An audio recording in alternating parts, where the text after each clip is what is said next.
Welcome back to Season 3 of Beyond Kalidasia, the show that takes you behind the scenes of the Kalidasia universe. I'm Jason, the creator of Legends of Kalidasia, and now also Kalidasia Fleet Commander. And of course, as I continue here with Season 3, I'm still talking about my whole tabletop game design process from start to finish. And actually today, I'm going to give you an entire overview of that process. And then in the future episodes, I'm going to dive into each of the 4 segments a little bit more in detail. So my background is actually in software development. So people familiar with that are going to see a lot of similar terms and sort of kind of analogs between software development and my tabletop game design process.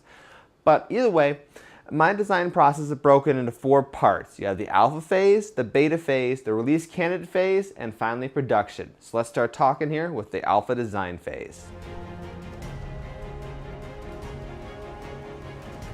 The first part of my tabletop design process is the alpha design phase. Here you're going to start with a bunch of ideas and you're going to kind of formulate them into complete rule sets. Yes, that's rule set, that's in plural. I'll explain more about that in a little bit.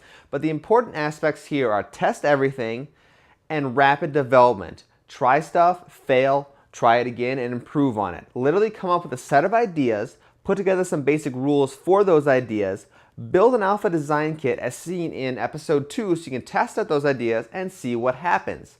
Take good stuff from it and carry it on, get rid of the bad stuff. And literally, it's so important to test everything.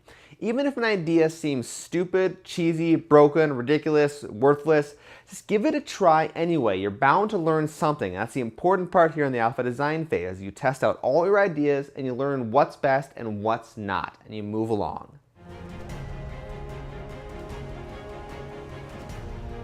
Next up is the beta design phase, and what you're starting off with here is a set of rule sets. And what I mean by that is you probably have one real core rule set with some options you can swap in and out to try things out. The big thing to keep in mind here at the beta phase, you're trying to solve problems. So you're going to expand your playtester base to include as many people as you possibly can. So you're going beyond your original core development team. And your idea here is to see what players use, what they don't use, what works, what doesn't work, broken, slow.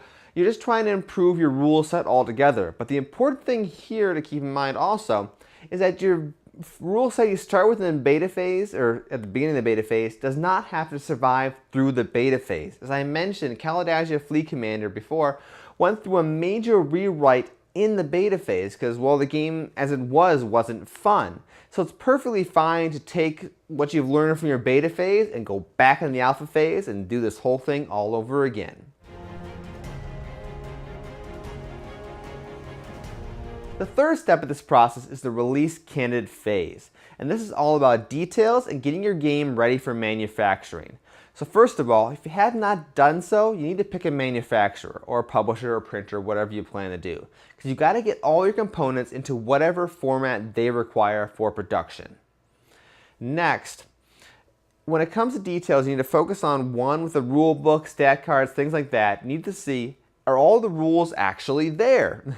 Is your grammar correct? Is your spelling correct? Do the rules convey what they're supposed to convey?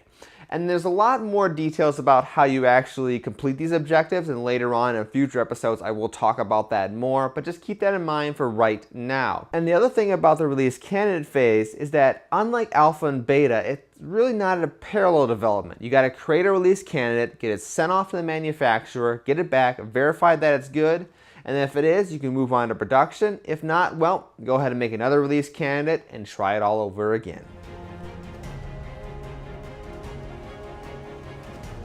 Finally, we get to production, and if for some reason it wasn't clear, production is the process of making multiple copies of your game with the goal to sell to people so you can make some money. Hey, what a concept. Now there's tons of ways you can approach production for tabletop games, and what I'm going to do is later on in this series go into the details of how I approach production for Kalidasia Fleet Commander. But the important thing to keep in mind here is what I do for Fleet Commander may not be appropriate to your game. It all comes down to how much money do you want to spend up front. You put more money up front, you're not just going to get more units, but in general the profit per unit is going to be higher than if you go with a much smaller production run or use something like print-on-demand technologies. So, like I said, I'm going to go into more details of that later on, but that's just kind of a basic thing to think about for production.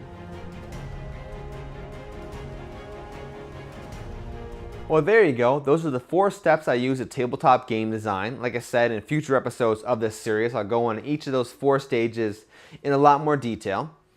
But for now, if you want to learn more about Kalidasia Fleet Commander, which is currently in the release candidate stage, I've got the first release candidate off for the printer. I'll get that back probably in about 2 weeks, and I can do my final correctness testing. You can find out more about that game, Legends of Kalidasia, and the Kalidasia universe over at the game's website at kalidasia.com. If you have any questions for me, send me an email to kalidasiagames@gmail.com, and I can probably answer those on a future episode of the show. Other than that, once again, I'm Jason. Thanks for watching.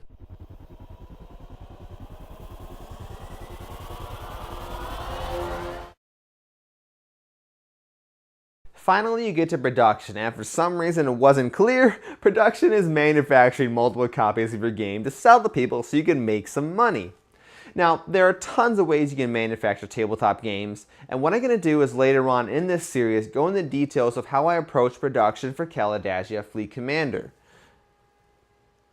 My set's falling down, isn't it?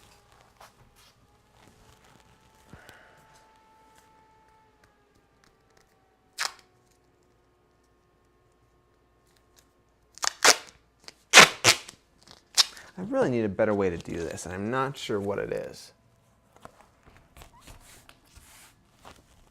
Okay.